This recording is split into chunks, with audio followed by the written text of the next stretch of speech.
Right now, here we are with Mr. Zach, DVS1, straight from the States. You come from Minneapolis, right? Yeah. How's techno doing there? I mean, the best way I can describe is, Minneapolis, just like anywhere in the States, is kind of struggling because the culture shuts down at 2 a.m. in our city. So, I mean, like really? the bars shut down at 2 a.m. But what that's created is a need for after hours or illegal parties. So there's always really a good underground scene in Minneapolis. So, I mean, maybe the everyday culture doesn't accept it. It breeds real underground music in underground places. So it works. It works in our benefit.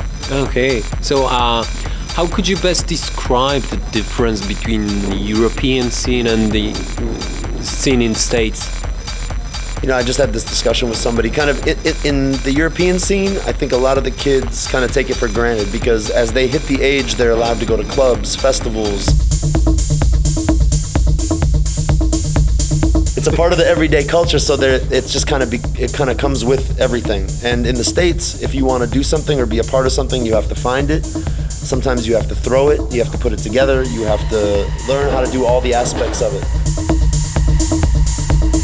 So the thing is, I came up throwing my own parties, you know, being around other DJs, seeking my way to find the music. So it's just not in your face. You had to go search it out, and then you become part of this group, and then you just you learn everything along the way, and it's not just thrown at you and given to you. So you appreciate it, I think, a little bit differently. So it's kind of a DIY basis, eh? Absolutely. I mean, like a lot of the guys, like in my generation, we all DJ, we promote, we know how to run sound systems, we know how to do everything because we've had to do it in our past. And I think it gives us a different outlook and a different vision because we approach it from a different way because we had to do all those things. How'd you like it here? It's good. I mean, you know, I came here right away and everyone's really nice. The crowd is good. The warehouse looks cool. So, I mean, it's good. You know, you guys are doing the same thing. You guys are putting together what you love and doing it DIY, which is, I can respect that because it's the same way we do it. Your first release ever, I believe, was on Ben Clock's label? It was on Clockworks, yeah. How's that changed things for you? I mean, I've always been a DJ. I've been a DJ for going on 16, 17 years. But until I had a release on Ben Clock, and then after that was Derek May on Transmat, until I had those things, I never had the opportunity to go DJ internationally. But honestly, if I would have had these opportunities 10 years ago, I think I wouldn't have made as much of them as I am now, because now I'm able to come out and play music with 16 years experience behind me as a DJ. Because a lot of guys, the only way to get known internationally is to put out a record. It's very rare in current time to get known as only a DJ. In the 90s, you could get known as just being a DJ. You didn't have to produce music.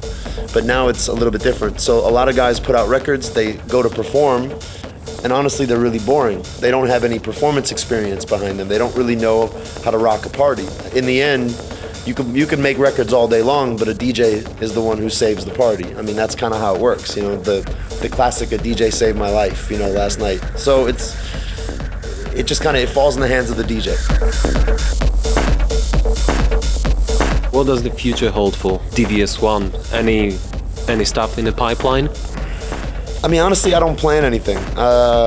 Everything that I've done up to now has just kind of happened naturally and organically, and it's just kind of where my interest goes is where I follow.